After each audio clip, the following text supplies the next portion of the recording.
Once again my name is Syed Waseem Abbas और आप देख रहे हो 4-in-1 का 4th सेशन जो कि रिकॉर्ड किया जा रहा है इस प्रोग्राम के लिए। डिले थोड़ा आ गया मुझे पता है, लेकिन आपको अंडरस्टैंड करना पड़ेगा कि बिकॉज ऑफ पॉलिटिकल क्राइसिस हमारे पाकिस्तान में इंटरनेट, फेसबुक, इंटरनेट सब कुछ सोशल मीडिया कम्प्लीटली बंद हुआ था। सो बिकॉज ऑफ दैट हम अपलोड्स नहीं कर पाए, तो अब से दोबारा स्टार्ट करेंगे। तो कीप इन माइंड कि प्रैक्टिस लाजमी क्या करो। अच्छा जी, सेकंड सेशन में मुझे बताया गया कि काफ़ी बच्चों को वोकैबुलरी पे बहुत इश्यूज़ आए, तो उसी चीज़ पे मैं बात करने जा रहा हूँ। बिकॉज आज हम उसी चीज़ पे लेक्चर करेंगे कि वोकैबुलरी आपने रट्टा नहीं मारना था, आपने याद नहीं करना, आपने सिर्फ अंडरस्टैंड करना है कि वर्ड्स क्या हैं, इनका मतलब क्या, वगैरह वगैरह, ये सारी चीज़ें। ये अंडरस्टैंड करना इंपॉर्टेंट है। बिकॉज लोग क्या कर रहे थे, ज़्यादातर जो मुझे बताया गया वो रट्टा मारे सर, वो याद नहीं हो रहा सर, भूल जाते हैं सर, 2 दिन में ख़त्म हो जाते हैं। तो ऐसे ही होगा, जब आप रट्टा मारते हो तो वो लॉन्ग टर्म नहीं होता। तो कीप इन माइंड के वर्ड के, बिकॉज देखो 1000 ये वर्ड्स ऐसे हैं कि अगर आपने ये याद कर लिए तो आई शो यू कि आपको इंग्लिश बोलने में कोई मुश्किल नहीं होगी। बिकॉज आपके पास रिसोर्स होगा, आपके पास वर्ड्स होंगे, वोकैबुलरी होगी, और सिर्फ आपके कॉन्फिडेंस के साथ आपने जैसे उसको बाहर निकालना। तो आज जो हम एक मैकेनिज्म आपके लिए लेके आए हूँ कि आपने इन वर्ड्स को अपने दिमाग में बिठाना कैसे ताकि ये आपके दिमाग से निकले और आप भूलो ना इनको।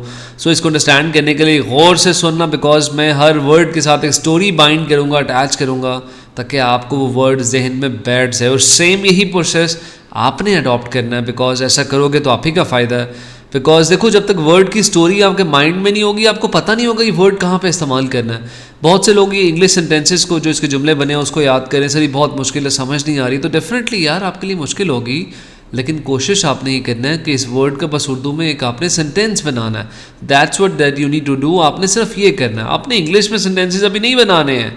So keep in mind. मिसाल के तौर पर हम स्टार्ट करते हैं। चलिए, कंसीडर क्या है। अहमद ने 2 कंपनीज़ में जॉब अप्लाई की, लेकिन उसकी, मैं फ़र्ज़ी नाम वगैरह सारे ले रहा हूँ, लेकिन उसकी जो CV है वो कंसीडर की ABC कंपनी ने। कंसीडर एक और मिसाल देते हैं।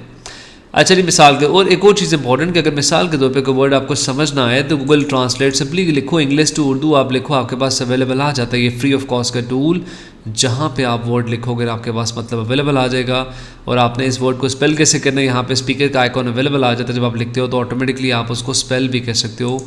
तो बहुत से ऐसे वर्ड्स होंगे जिनका आपको प्रोनाउंस करने नहीं आएगा, प्रोनाउंसिएशन आपको मुश्किल लगेंगी, तो आप उसके लिए भी उसको इस्तेमाल कर सकते हो गूगल ट्रांसलेट को। तो कीप इन माइंड कि आज के जो मैकेनिज्म है इसको जहन में बिठा लेना। अच्छा जी, मिसाल के तौर पे उसके बाद प्रैक्टिस।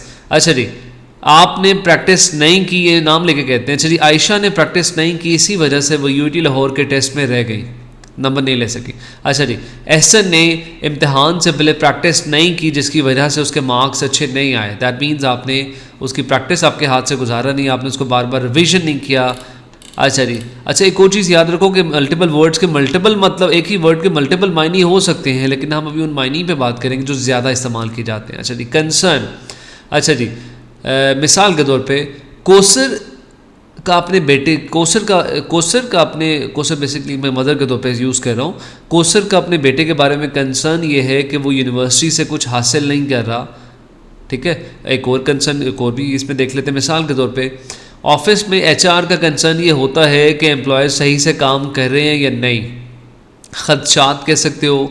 ठीक है, अच्छा जी, उसके बाद नीचे आते हैं कुछ बहुत 200-300 वर्ड्स तक हम जाएंगे। आपने डेली बेसिस पे 100 वर्ड्स भी अगर किए तो मैं मेक श्योर करता हूँ कि लिटरली आप आराम से 10 से 15 दिनों में कंप्लीट 1000 वर्ड्स आपके ग्रिप पे होंगे। बिकॉज 10 दिनों में भी, तो आज से याद रखो कि 100 वर्ड्स डेली के रट्टा नहीं मारना, लिखने नहीं है, इतने लंबे चौड़े डायरी पे लिखना नहीं है, बस उनको समझना है, सेंटेंस बनाने हैं और प्रैक्टिस करनी है। That's it. अप्रोच, मिसाल के तौर पे अगर मैं कार पे जा रहा हूँ तो मैं दूसरी गाड़ी के करीब जाता हूँ तो मैं उसको अप्रोच कर रहा हूँ। मिसाल के तौर पे आप हॉस्पिटल में जाते हो, आपके पास कोई रेफरेंस है तो आप उसको अप्रोच करते हो और आपका काम जल्दी हो जाता है।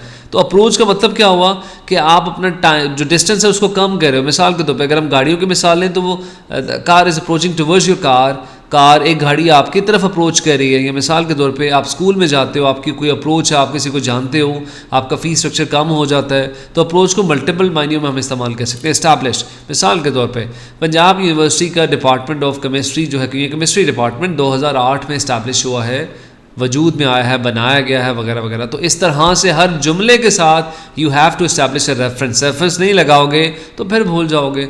तो स्टोरी के साथ सबसे बड़ा बेनिफिट ये होता है कि आपको याद रहता है कि आप उस वर्ड को कब और कैसे इस्तेमाल करोगे। अच्छा जी, कंडक्ट, मिसाल के तौर पे आसिया का अपने हस्बैंड के साथ कंडक्ट कैसा है, यानी आसिया का अपने हस्बैंड के साथ रवैया कैसा है, कंडक्ट यानी आप दूसरों से डीलिंग्स आपसे कैसी हैं, रवैया कैसा है। मिसाल अच्छा इंगेज, सिंपल इंगेज का मतलब क्या है, मिसाल के तौर पे हम इसको दो महीनों में अभी फ़िलहाल हम लेते हैं। पहला इंगेज को अगर मैं इस्तेमाल करने लगूँ अपने जुमले में, अच्छा कोशिश करो कि इस जुमले को बेशक ना पढ़ो, अगर मुश्किल लगे ना पढ़ो, बस उसको अंडरस्टैंड करो, मतलब समझ में ना आए तो गूगल ट्रांसलेट इस्तेमाल करो। अब इंगेज को मैं कैसे इस्तेमाल कर रहा हूँ, अच्छा जी डिस्कशंस के दौरान हर स्टूडेंट को हमारी लैब के अंदर एक दूसरे के साथ इंगेज करना चाहिए, हमारे साथ इंगेज करना चाहिए, यानी आपस में उनको कोलैबोरेट करना चाहिए। हम इन कोलैबोरेट कह सकते हैं कि घुल मिल जाना चाहिए, बातचीत करनी चाहिए, चुप नहीं रहना चाहिए, अटेंशन देनी चाहिए, अटेंशन जो है वो एग्जीक्यूट करनी चाहिए, वगैरह वगैरह वगैरह। अच्छा ये ऑब्टेन का मतलब क्या है, मिसाल के तौर पे यूएमटी के रिजल्ट्स में 4 स्टूडेंट्स ने हाईएस्ट मार्क्स ऑब्टेन किए, हासिल किए हैं। आपका जो भी कॉलेज है, एबीसी कॉलेज में आपने फर्स्ट पोजीशन ऑब्टेन की है या हासिल की है, आपने 90% मार्क्स ऑब्टेन किए हैं, तो ऑब्टेन का मतलब हासिल करना। अच्छा जी उसके बाद हम पॉलिसी पे जाते हैं। अच्छा जी पॉलिसी का मतलब क्या, मिसाल के तौर पे फेसबुक की पॉलिसी है कि आप एक से ज़्यादा अकाउंट्स नहीं बना सकते हो, फेसबुक की शराइत हैं, रूल्स हैं, तो पॉलिसी को हम इस टर्म में ले सकते हैं। अच्छा जी स्टॉक, हमारे पास अवेलेबल स्टॉक क्या होता है, हम मिसाल लेते हैं। अच्छा जी हम शूज़ परचेज़ करने गए सर्विस की शॉप पे, सर्विस के वेयर हाउस पे, लेकिन उनके पास जो डिज़ाइन मुझे पसंद था उसका स्टॉक अवेलेबल नहीं था।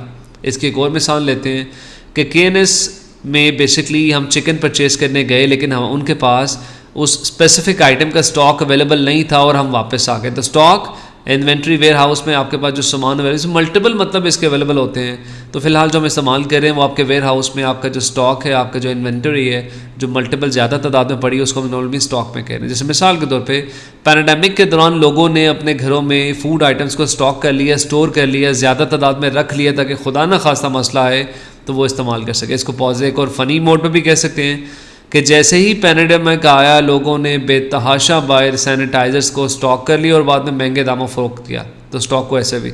अब इसके साथ स्टोरी अटैच की है, तो नेक्स्ट टाइम जब आपने स्टॉक को इस्तेमाल करना है तो पहले आपके दिमाग में स्टोरी आएगी, उसके बाद आप वर्ड को इस्तेमाल करोगे। So this is the proper mechanism जो आपको समझना है। अच्छा जी अपेरेंट को हम इस्तेमाल कैसे करते हैं, मिसाल के तौर पे अहमद बहुत अच्छा लगता है अपेरेंटली, लेकिन ऐसा नहीं है वो, ठीक है। अच्छा जी मिसाल के तौर पे लग रहा है, जजमेंट आपकी जो है क्लियरली रिवील्ड ऑन टाइम। आगे चलते हैं, कंसेप्ट, अहमद का कंसेप्ट क्लियर है टेक्निकल एजुकेशन के बारे में, लेकिन वो काम फिर भी मार्केट में नहीं कर रहा। तो कंसेप्ट आपका जो आइडियाज़ है, जो बेसिक फाउंडेशंस आपके माइंड में है, कंसेप्ट किसी चीज़ के बारे में, उसकी आइडियाज़ है, जनरल आइडियाज़ उसके बारे में, बेशक वो सही है गलत है, लेकिन आपका उसके बारे में कंसेप्ट क्या वगैरह। अच्छा अपॉइंट की बात करते हैं, मिसाल के तौर पे पाकिस्तानी वज़ीर आज़म ने आर्मी चीफ़ को कल 12 बजे अपॉइंट कर दिया ताकि वो अपनी सीट संभाल सके। अपॉइंट कर दिया, अपॉइंटेड हो गए। इस तरह से एक अपॉइंटमेंट होता है कि मिसाल के तौर पे अहमद ने डॉक्टर काशिफ से अपॉइंटमेंट ली है ताकि वो अपने बेटे का चेकअप करवा सके, तो वो अपॉइंटमेंट है, ये अपॉइंट है, यानी उसको कुर्सी दे दी, उसको ड्यूटी असाइन कर दी, उसको जॉब असाइन कर दी, वगैरह वगैरह। अच्छा जी उसके बाद हमारे पास VAIN वेन के नाम से। अब इसमें क्या, देखो एक वेन होती है जो आपके खून की नाली है, वी। अच्छा जी और एक ये जो वेन इस्तेमाल हुआ, इसका क्या मतलब है कि मिसाल के तौर पे मैंने बहुत कोशिश की, मत ऑल इन वेन, यानी ज़ाया हो गया, ख़त्म हो गया, बहुत कोशिश की लेकिन ज़ाया हो गया।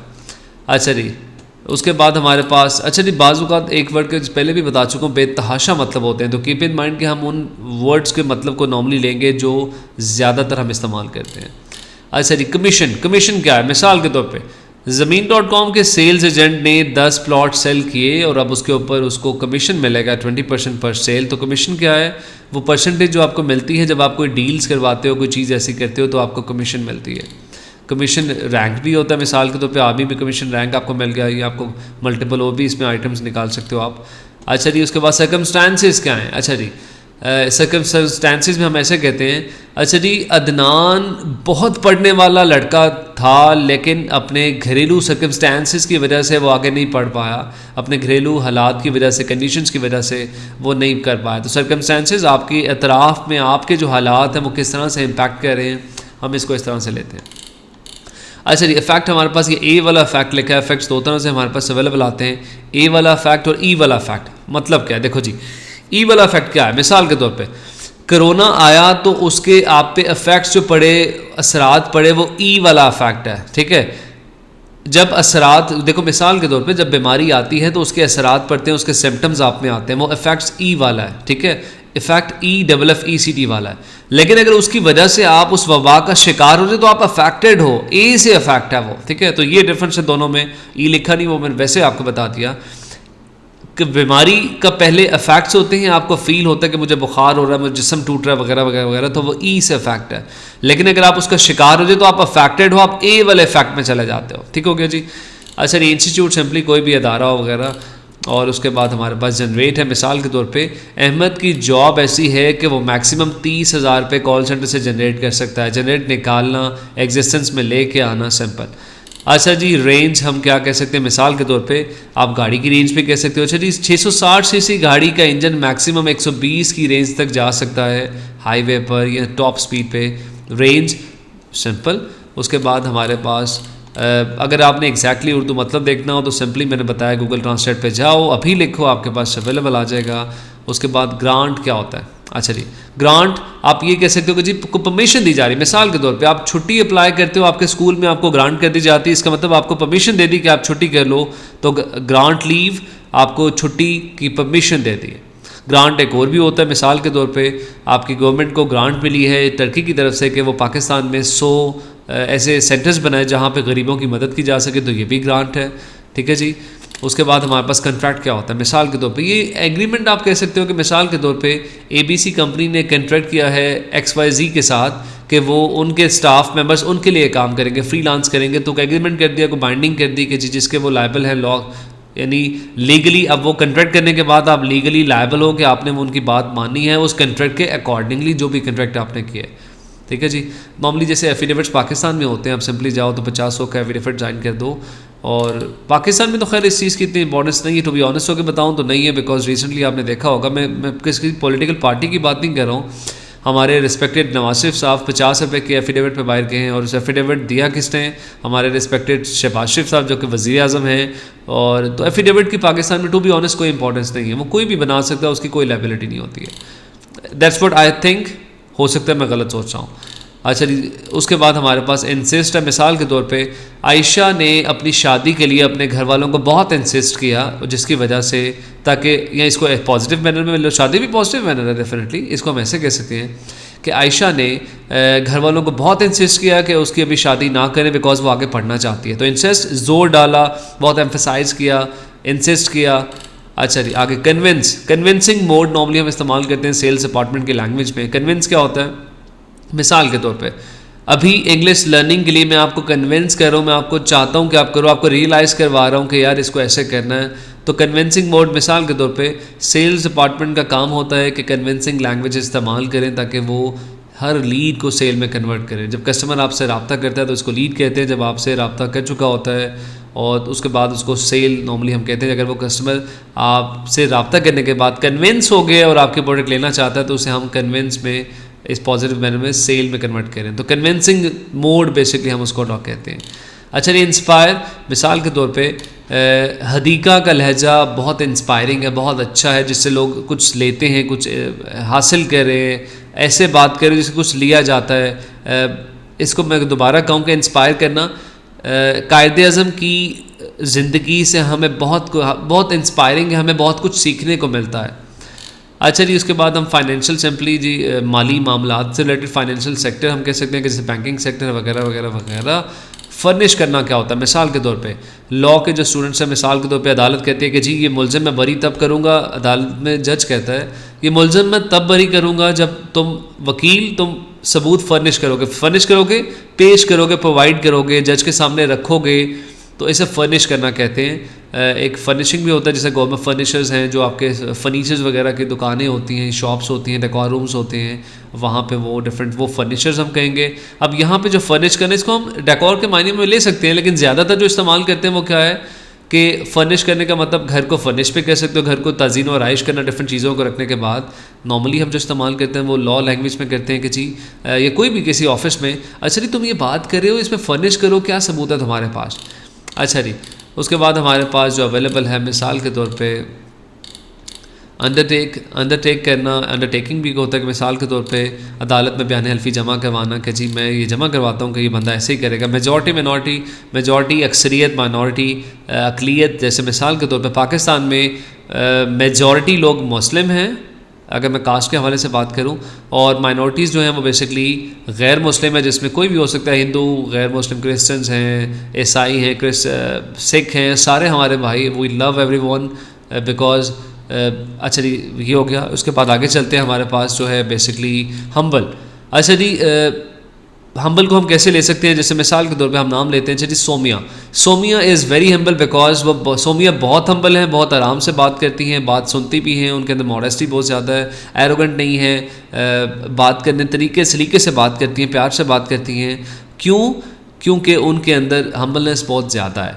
ठीक है, अच्छा जी आगे चलते हैं। उसके बाद हमारे पास है हमारे पास एटीट्यूड। आप सबको पता नॉर्मली पाकिस्तानियों में वैसे ही बड़ा एटीट्यूड होता है। जस्टिफाई, अच्छा जी एहसन तुम ये बात तो कर रहे हो लेकिन इसको जस्टिफाई करो कि तुम ये क्यों कर रहे हो, जस्टिफाई रीजंस पेश करो, रीजंस बताओ कि जी क्यों तुम ये बात कर रहे हो।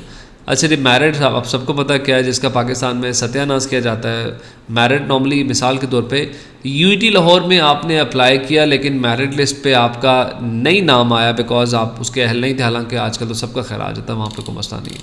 अच्छा जी उसके बाद हमारे पास फॉर्मल और कैजुअल। नॉर्मली मिसाल के तौर पे फॉर्मल कैजुअल क्या होता है, ऑफिसेज में जो लैंग्वेज बोली जाती है वो फॉर्मल होती है, और घरों में जो आपस में बहन भाई आपस में बात करते हैं वो कैजुअली बात करते हैं। हम इसको इस तरह से कह सकते हैं। रिसोर्स क्या होता है, मिसाल के तौर पे आपके पास रिजर्व सप्लाई का अवेलेबल होना। मिसाल के तौर पे कंपनी से 4 लोग छोड़ के चले गए लेकिन चूंकि बैकअप रिसोर्स अवेलेबल था इसलिए कंपनी को कोई मसला नहीं हुआ, बैकअप पे लोग काम करने वाले अवेलेबल थे। अब ज़रूरी नहीं कि रिसोर्स में सिर्फ ह्यूमंस हों, रिसोर्स में कुछ भी हो सकता है। अगर मिसाल के तौर पे आपकी आइसक्रीम पार्लर ये शॉप है, ये सैलॉन है, और आपके पास आपका रिसोर्स अवेलेबल नहीं है, आपके पास आपके लोग अवेलेबल नहीं है, आपके पास आपका सामान अवेलेबल नहीं है इन्वेंट्री में, तो definitely you will be facing issues. अच्छा जी उसके बाद हमारे पास जो है मिसाल के तौर पर डिस्टिंक्शन क्या होता है। डिस्टिंक्शन जो नॉर्मली इस्तेमाल होता है वो क्यों इस्तेमाल होता है, मिसाल के तौर पे इसको मैं इस तरह से कह सकता हूँ। अच्छा एक डिस्टिंक्शन जो सबसे ज़्यादा इस्तेमाल होता है वो क्या है कि मिसाल के तौर पे मेडिकल स्टूडेंट ने अपने सारे सब्जेक्ट्स में डिस्टिंक्शन हासिल की है, यानी नुमाया नंबर हासिल किए हैं। ठीक है, अच्छा एक होता है नुमाया नंबर्स लेना, एक होता है टॉप पोजीशन लेना। तो पोजीशंस कोई भी ले सकता है, फर्स्ट सेकंड थर्ड, 3 लोग ही सिर्फ होंगे। मिसाल के तौर पर अगर किसी डिपार्टमेंट में पोजीशंस देखी जाएंगी तो मैक्सिमम 3 लोग हैं, लेकिन डिस्टिंक्शंस में कोई भी ले सकते हैं बिकॉज वो एक सिलेक्टेड परसेंटेज है कि इससे ऊपर नंबर आएगा तो दैट मीन्स वो डिस्टिंक्शन है। मिसाल के तौर पे 90% से अबव जिनके भी हैं उनकी उस सब्जेक्ट में डिस्टिंक्शन है, तो ये इसका बेसिकली हम इसको ऐसे कह सकते हैं। उसके बाद हमारे पास जो है ऑप्रेस करना, दबाना, बेसिकली जैसे मिसाल के तौर पे पाकिस्तान में थानों में जो भी जाता है उसको ऑप्रेस किया जाता है ताकि वो अपने ख्यालात बदल दे और जैसा थाना कह रहा है वो वैसे कर दे। ये एक जस्ट नॉर्मल मैंने जुमला बनाया। अल्लाह करे पाकिस्तान में थालों का निज़ाम बेहतर हो जाए यार, बिकॉज बहुत से मसाइल इसमें हैं। अच्छा जी उसके बाद हमारे पास बूस्ट है कि जी आप अच्छा ये BOAST। अच्छा इसमें अब इसका मतलब टू बी ऑनेस्ट बताऊँ तो मुझे भी जहन में नहीं आया बिकॉज एक बूस्ट होता है BOOST बूस्ट। अब इसका हम पहले पढ़ लेते हैं। Talk about one self with excessive pride और सेल्फ रिगार्ड, बॉस्ट। अच्छा इसका अब प्रोनाउंसिएशन मैं चेक करूँगा, 109 है, आप भी ज़रूर देखिएगा। तो गूगल ट्रांसलेट में सिंपल जाना, I will check it because मुझे इसका मतलब नहीं पता था। तो ये फ़ायदा होता है कि जब आप चीज़ को समझते हो, क्लैपरेट करते हो, तो बहुत से ऐसे अल्फाज भी होते हैं, यू डोंट हैव टू शाय, आपको शाय होने की ज़रूरत नहीं है। बाज़ुकात वर्ड आपको पता होता है लेकिन आपके जहन में नहीं आ रहा होता। उसकी रीज़न ये है कि आपने उसको ज़्यादा इस्तेमाल नहीं किया, आपने उस तरह से प्रैक्टिस नहीं की है। अच्छा जी आगे चलते हैं। तो 109 आई विल चेक इट, आप लोग भी ज़रूर देखेगा इसको। अच्छा जी उसके बाद मिसाल के तौर पे हमारे पास जो है स्टीप है, शार्प। मिसाल के तौर पे आप कहीं पे कुछ नाइफ इस्तेमाल करें, उसके शार्प एजेस हैं, स्टीप एजेस भी कहते हैं। नॉर्मली किसी हॉस्पिटल में हो वहाँ पे एल्युमिनियम फ्रेम्स कुछ लगे हैं तो बहुत स्टीप हैं, बहुत शार्प हैं। उसके बाद मिसाल के तौर पे पार्शल क्या होता है, मिसाल के तौर पे बैंकिंग सेक्टर की मिसाल लेते हैं कि आपने दुबई कमर्शियल बैंक से आपने लोन लिया और अब आप लोन पार्शली पे कर रहे हो, किस्तों में पे कर रहे हो। ठीक है, किस्तों में पे कर रहे हो तो थोड़ा थोड़ा करके, ठीक है, आराम से थोड़ा थोड़ा करके पार्शली इसको हम इस टर्म में लेते हैं। अच्छा जी उसके बाद हमारे पास है क्रेडिबल। नॉर्मली सिंपल आपकी क्रेडिबल हिस्ट्री है, आपकी हिस्ट्री जो है वो जिसको मतलब माना जा सकता है, जिस पे लोग बिलीव कर सकते हैं। प्रोवोक करना, प्रोवोक ऐसे कर सकते हैं कि जी किसी के गुस्से को जो उभारना, किसी के गुस्से को यानी जलती पे तेल डालना, प्रोवोक किसी को आप देख, मिसाल के तौर पे 9 मई के वाक़े में कुछ लोगों ने शरपसंदों जो अनासर, सारे नहीं है डेफिनेटली, लोगों को उकसाया गया, प्रोवोक किया कि जी वो कुछ तनसीबात पे हमले करें, हम इसको इस सेंस में भी इस्तेमाल कर सकते हैं। अच्छा जी, उसके बाद हमारे पास FARE फेयर, जैसे नॉर्मली हम कहते हैं कि जी तुम्हारी डीलिंग्स बहुत फेयर हैं, तुम्हारी डीलिंग्स बहुत अच्छी हैं, बहुत गुड हैं। और एक फेयर किराए वाला फेयर भी होता है, सिंपल आप बस में फेयर देते हो तो simply you are paying fare. अच्छा जी, उसके बाद हमारे पास एलैबोरेट किया गया। चलिए, टीचर क्लास में कहता है कि अहमद इस चीज़ को एलैबोरेट करो कि इंसान का वजूद कैसे आया, एलैबोरेट करो, इस पर रोशनी डालो, इसको बताओ, इस पर ज़्यादा डिटेल्स हमें शेयर करो। हम एलैबोरेट इस तरह भी कह सकते हैं। उसके बाद हमारे पास मिसाल के तौर पर साइट। अब साइट क्या है, देखो साइट मैं इस तरह से कहता हूँ कि जैसे मिसाल के तौर पर रिसर्च पब्लिकेशन जब लिखी जाती हैं तो एक साइटेशन भी एक वर्ड है, ठीक है। तो साइट का मतलब मैं ऐसे कह सकता हूँ कि मेक रेफरेंस टू, मिसाल के तौर पे अगर आपने एक डॉक्यूमेंट लिखा है और उसमें 5 लोगों ने हेल्प आउट किया है तो आप उसमें साइट करोगे। मिसाल के तौर पे अहमद ने भी मुझे हेल्प आउट किया, इसमें रेफरेंस भी हम इसे कह सकते हैं, ठीक है। आप अहमद का नाम लिख रहे हो, आप हसन का, अली का, आयशा, चारों का नाम लिख रहे हो और 5वें आप हो, तो आप साइटेशंस कर रहे हो कि जी ये लोगों ने भी मेरी हेल्प आउट की है। अच्छा, एक साइट SITE भी होता है साइट। वो साइट का मतलब क्या है कि कुछ जगह है, मुकाम है, जैसे मिसाल के तौर पे आपने एक प्लॉट परचेज़ किया तो उस प्लॉट की साइट को विज़िट करने के लिए आप उसके ऑफिस में गए तो वो SITE वाला साइट है। अच्छा जी, उसके बाद हमारे पास जो है फ्लरिश है। अगर आप तालीम हासिल करते हो और प्रैक्टिकल चीज़ें सीखते हो तो आपका कैरियर जो है फ्लरिश करता है, बहुत आगे जाता है, बहुत स्मूथ हो जाता है, बहुत अच्छा हो जाता है। अच्छा जी, ऑब्टेन, उसके बाद जो हमारे पास जो है मुश्किल मैं निकाल रहा हूँ जिससे ताकि आपको जो है ना वो जुमले बना के बताए जा सकें। अच्छा जी, सैंक्शन क्या होता है, मिसाल के तौर पे आपको पाबंदियाँ लगा दें, जैसे ईरान पे अमेरिका ने सैंक्शंस लगा दी कि वो रशिया से ऑयल इंपोर्ट ना कर सके। सैंक्शंस लगाना, पाबंदियाँ लगाना, परमिशन ना देना, सिंपल। अच्छा जी, प्रोसीडिंग क्या होता है, मिसाल के तौर पे कोर्ट प्रोसीडिंग में आज ये बताया गया कि इमरान खान को बेल दी जा रही है। कोर्ट के अंदर होने वाली बातचीत, जो जजमेंट्स हैं, जो लीगल चीज़ें हैं, प्रोसीडिंग्स, लीगल प्रोसीडिंग्स भी कह सकते हो, नॉर्मल भी कह सकते हो, सो सिंपल ये है। उसके बाद हमारे पास जो है एक्सप्लॉइट, मिसाल के तौर पे अब ये क्यों इस्तेमाल होगा, सिंपल इसकी मिसाल कैसे ले सकते हैं। अच्छा जी, इसकी मिसाल ऐसे देता हूँ कि यूट्यूब की जो वेबसाइट है उस पर एक बग था, यूट्यूब ने ठीक नहीं किया तो लोग उसको एक्सप्लॉइट कर रहे हैं, उसको इस्तेमाल कर रहे हैं, सिंपल। अच्छा जी, यानी कहीं पे कोई ऐसी चीज़ होना जो ख़राब है, आपको पता है, और आप उसकी ख़राबी को इस्तेमाल कर रहे हो। मिसाल के तौर पे आपके सामने वाले घर का दरवाज़ा खुला है, आपको पता है, आप खोल के अंदर चले जाते तो आप एक्सप्लॉइट कर रहे हो, आपको अलाउ नहीं था लेकिन आप एक्सप्लॉइट कर रहे हो। अच्छा जी, अच्छा एक इसको ना पॉजिटिव मैनर में भी ले सकते हैं। मिसाल के तौर पे जैसे इन्होंने यहाँ पे मेंशन किया है कि जी एक्सप्लॉइट करना, यहाँ पे जो इन्होंने लिखा है वो ये लिखा है कि जी जैसे मिसाल के तौर पे ह्यूमंस जो है वो डीप सीज को एक्सप्लॉइट कर रहे हैं। एक second, as humans increasingly exploit the sea deep seas for fish oil and mining, understanding how species are disposed is crucial. बिल्कुल ठीक, आप एक्सप्लॉइट करना ये भी है कि आप जांच कर रहे हो चीज़ की, इसमें भी कह सकते हैं। मिसाल के तौर पे डीप सी में फ़िश ऑयल और माइनिंग में जो है वो बहुत से लोग उसमें एक्सप्लॉइट करें उसको, ताकि स्पीशीज़ के बारे में अंडरस्टैंड कर सकें कि वो कितनी ज़्यादा हैं और आर डिस्पर्स इज़ क्रूशल। अच्छा जी, आगे चलते हैं। उसके बाद हमारे पास है इम्पोज्ड है। मिसाल के तौर पे मैं आप पे इम्पोज करता हूँ कि आपने 500 वर्ड्स डेली करने हैं, तो मैं आप पे ऑब्लिगेटरी कह रहा हूँ, मैं आपके ऑब्लिगेशन लेके आ रहा हूँ, मैं आप पे लाजमी करार दे रहा हूँ कि आपने लाजमी करना है। अच्छा जी, उसके बाद है हमारे पास है डिस्पैच। डिस्पैच का मतलब क्या है, मिसाल के तौर पे आप अपना सामान लेके जाते हो, ठीक है, और आप देते हो जी किसी भी डेवोस टर्मिनल पे देते हो कि जी मुझे ये डिस्पैच करते हैं ताकि आपका सामान किसी दूसरे शहर में जा सके। और काफ़ी इसके मतलब हो सकते हैं। मिसाल के तौर पे ट्रकिंग कंपेन्स यूएस कनाडा में कॉल सेंटर्स वाले चलाते हैं, तो वो डिस्पैचिंग कंपेन्स होती हैं। और इसके अलावा हमारे पास बेतहाशा और भी मतलब हैं। तो आज 200 तक जाने का मतलब ये था कि आपको जैसे ये बताया जा सके कि जी सिंपली प्रोसीड, आगे जाना, ऑब्जेक्टिव गोल होना आपका, और बेतहाशा और भी हैं। तो आपने कोशिश ये करनी है कि जिस तरह से आज मैंने मैकेनिज़्म अडॉप्ट किया है कि हर वो वर्ड जो आपको पता है, नहीं पता, आपने पढ़ा है, नहीं पढ़ा, सिंपली उसको देखो, अगर तलफ़ुज़ समझ नहीं आया तो उसको कॉपी करो, गूगल ट्रांसलेट में ऐड करो, ताकि आपको पता चले कि उसको प्रोनाउंस कैसे करना है। एक चीज़, दूसरी चीज़ इंपॉर्टेंट, प्रोनाउंसिएशंस भी आपको पता हो, उसका मतलब उर्दू में पता हो, फिर उसका जुमला उर्दू में बनाना ताकि आपको अंडरस्टैंडिंग मिले कि एग्जैक्टली आपने उसको कैसे बनाना, बिकॉज ये होगा तो आपको फ़ायदा मिलेगा। तो आपने आज से 10 दिन की रूटीन बनानी है कि जी डेली आपने 100 वर्ड्स को ग्रैब करना है, ताकि आप 1000 वर्ड्स को मैक्सिमम 10 दिन में अपने फिंगर टिप्स पे ले आओ और इस्तेमाल कर सको। थैंक यू सो मच, आज के लिए इतना काफ़ी है, और नेक्स्ट लेक्चर में नई चीज़ों पे बात करेंगे। प्रैक्टिस करो, जो भी क्वेश्चंस क्यूरीज हो सिंपली कमेंट सेक्शन में कमेंट्स किया करो, आपको इंशाल्लाह मैं 20 मिनट्स डेली के निकालूंगा और शाम में सबको रिस्पॉन्ड करूँगा। Thank you so much.